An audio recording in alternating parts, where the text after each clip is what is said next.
Greetings and welcome to In-Depth. I'm Dike Rostant.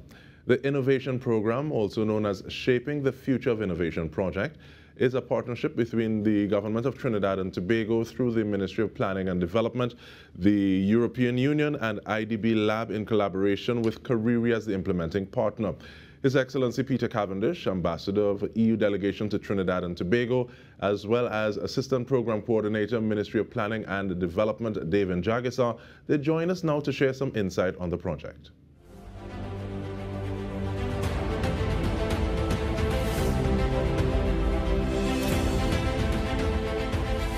Thank you for joining us, gentlemen. Ambassador, I want to start with you, please, even though I'll ask the same question to both of you, but from your the specific places that you sit, asking for an overview of the innovation program and why the initiative is being undertaken. Thanks.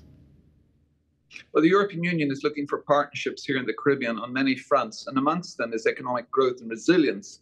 In particular, this innovation program came about in good part as a response to the COVID pandemic, where we wish to restart industry and business. And the importance of innovation, and we're not talking about diversification. Diversification is doing the same thing differently or slightly differently. Innovation is to do things in a new way. And we're talking about new way for products, new way for services, a new way for exports to go to Europe. The idea is to bring forward the large companies of tomorrow, which may be small or medium enterprises right here, right now. The objective is to kickstart, restart business, by investing in the seed capital, the small and medium enterprises that will blossom and grow and be much bigger providers of goods and services in the future. And with that, I think it would make sense to have the Ministry of Planning and Development on a project like that. So taking it from your perspective now, please, Mr. Jaggesar.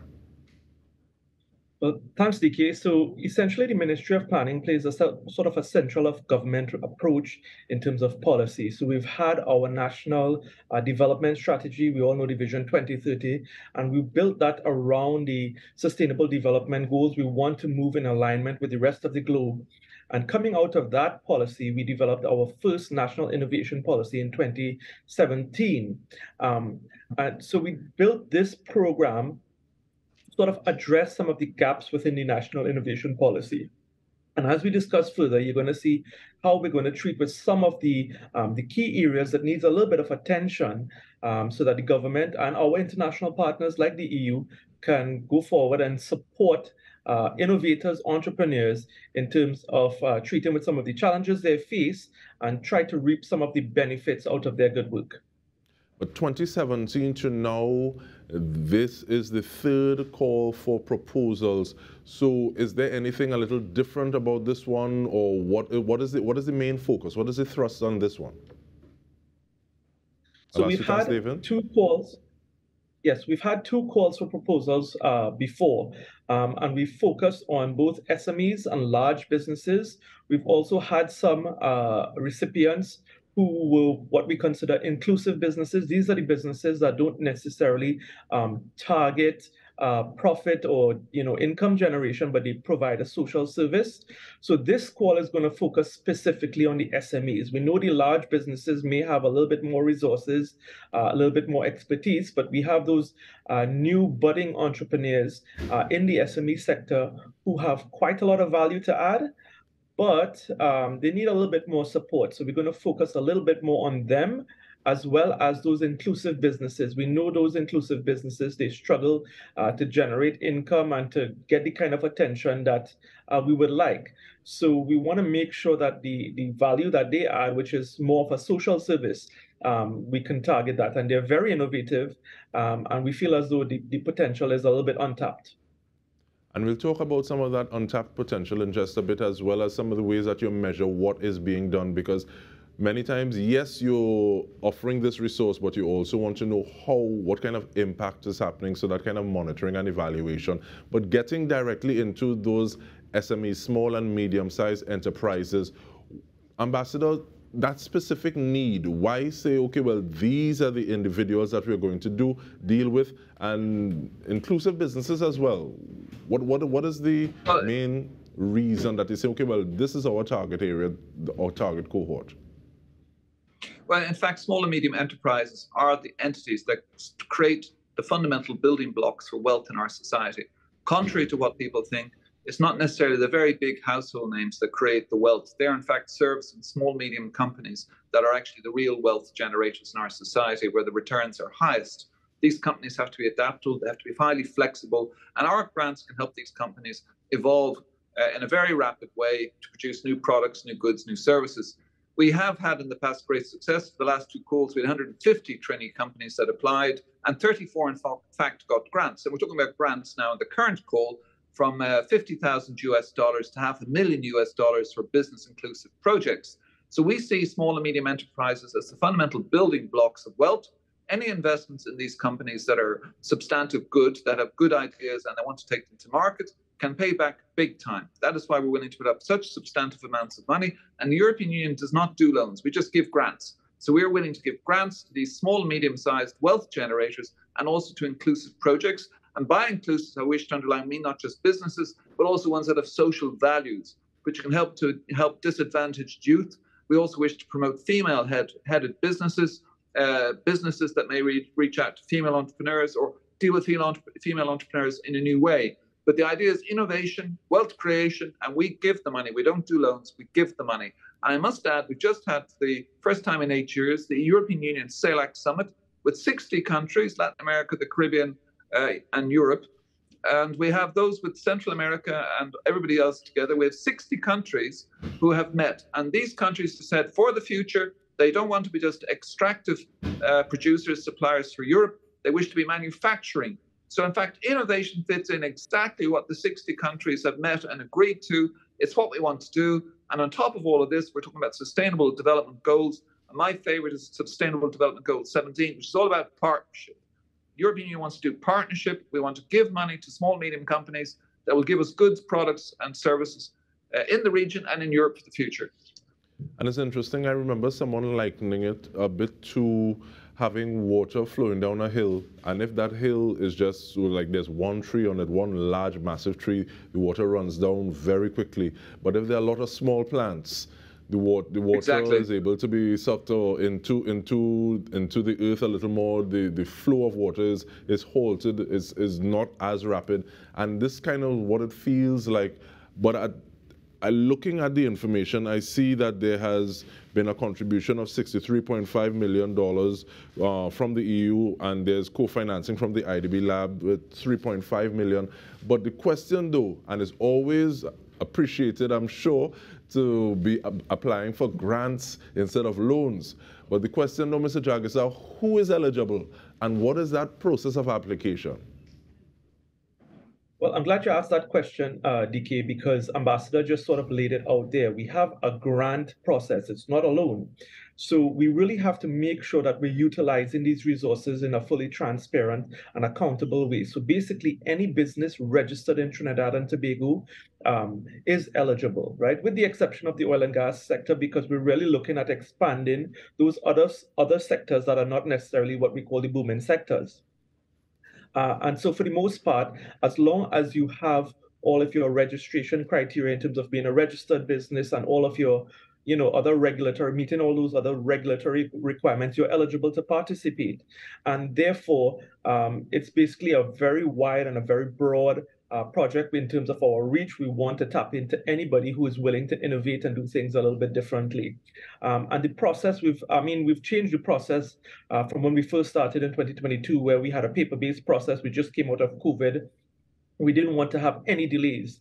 But now we've sort of advanced the process, given that things have opened up quite a bit. So we now have an online platform. Your application is basically online.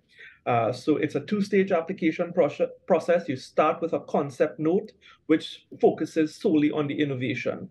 And then we have a team of independent evaluators. They're experts. We have sector-specific experts, depending on what type of innovation you have, as well as a core team of evaluators.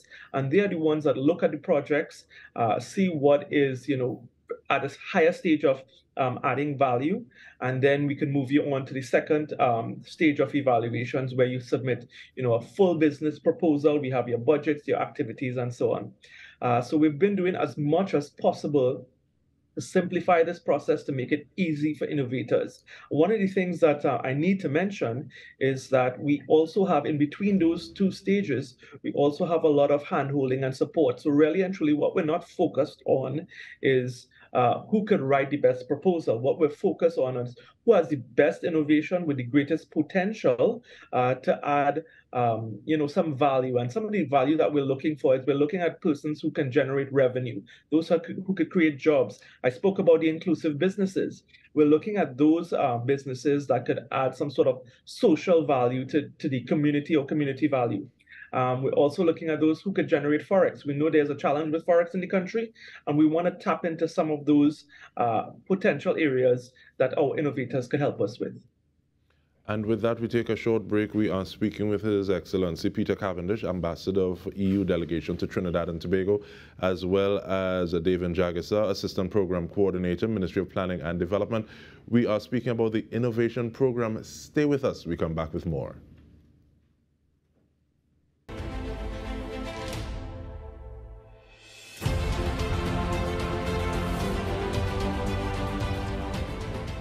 Welcome back. We are speaking about the Innovation Program, also known as Shaping the Future of Innovation Project. And the question is, are you a business registered in Trinidad and Tobago outside of oil and gas? Especially if you're an SME. This is a simplified application process looking at the largest value proposal, because sometimes people are able to speak a good game, they may use flowery language in their proposals and they get through like that, but looking for a value proposal. And that is something that we want to talk about right now. Ambassador, this, as we stated, it is the third call for proposals, meaning that two went before. Hoping that you can share some success stories. What are some of those bright spots, things that we can look forward to say, yes, this is working? Share some, thank you. Well, first of all, in the first two calls, we had 150 excellent Trinity companies that responded, 34 of whom received grants. Our grants can be about $50,000 US. In terms of what we're doing now and how we're looking forward with the third call for proposals, which has opened on the 6th of July and which is going to run until the 30th of August, is we're looking for inclusive businesses. In terms of good examples that we've already seen and what has come forward, we've had a young entrepreneur who's now using solar power to produce chocolate, so it's less carbon intensive. We have people in Europe, our consumers will pay a premium to have good quality chocolates that are produced in a green way. We have people who've worked and produced taking waste plastic and transformed it into wood-like products, which are very resilient. They can be used for doors, they can be used for work surfaces. We have excellent companies which have come forward. The healthcare area, we've had people who've come forward, and we've had other people in the food and beverages industries. Across the spectrum, including digital startups, we have had an extremely rich number of applicants have come forward, and of the 150, many of them deserve grants, but 34 got grants thus far. And right now, I'm going to repeat this, from the 6th of July to the 30th of August, we have the third round. And if people want to apply, if you're a businessman or businesswoman out there and you wish to apply, check out the CARIRI, the Caribbean Industrial Research Institute website. And there you will see the results, you will see the results of what we've done in the past, and you will see the application process going forward. In addition, when you look at this website, you will have ideas, you will have other signals, and you should be able to check out, there'll be 2 information workshops. So you check CARIRI for the application process and check for the workshops, the information sessions to warm you up. And this is open till the 30th of August. And I repeat, we're talking about grants, not loans, from $50,000 to $500,000 US. So CARIRI, check the website, see what's on offer. And it is always good to see, okay, well, these people have access to this grant and they're able to do this. And hopefully in terms of building that public awareness, after this conversation, we're able to get some of those contacts. So we speak with some of those individuals themselves about their businesses and how they were able to take it a little forward. But looking at the 3 components of the program, Ambassador, and I see collaboration in 2 of them, which ties back to SDG 17. But closer collaboration between tertiary institution and businesses, what do you hope to achieve by that in terms of towards innovation, building R&D capacity? Well, in fact, we need not just partnership between tertiary, third level education and business, we need public and private partnerships as well. If I was a producer already with the CARIRI Institute, for an example, you have got a fantastic technical facility there to any type of product testing. If there's a quality control standard that has to be met for products to go to Europe or North America or elsewhere, you have that technology here in this country. You may also have within your third level system here in this country, people have new products for the marine environment, a better quality drill. We don't know. These people have got to come forward. But clearly, major entrepreneurs now need more and more to get the backing of university research facilities, university academics who really know how to test, how to help them to innovate, for mastering statistical data if they're doing research. So these public-private and educational commercial partnerships are all the game going forward. Partnership is the game on this. And just think of some of the things that come out of the universities over the last few years. Some of the things such as, we have new products now for, dementia, mental ailments. These are all examples of studies, research, where the pharmaceutical sector has worked with third-level bodies and worked with people directly from universities to build new products. So here in this call, we wish to see that people are working in a collaborative way for the benefit of society as well. There can be often partnerships as well with collaboration bodies, cooperative bodies, other bodies. But the idea is to have basically to bring forward all elements of society that are needed to put the product that we need at this time in the circular economy, i.e. with very little waste from the process or reusing waste from elsewhere to make new products. So all of the elements are there, and the best way to get all of the elements into the product that the consumer wants, the consumer is willing to pay for, is to have a partnership with tertiary, the educational people, the commercial people, with the public and the private sectors. And also that the importance of having individuals think of how they can approach things to become job owners as opposed to just seeking employment. I think is also that mindset, I think, is also very important.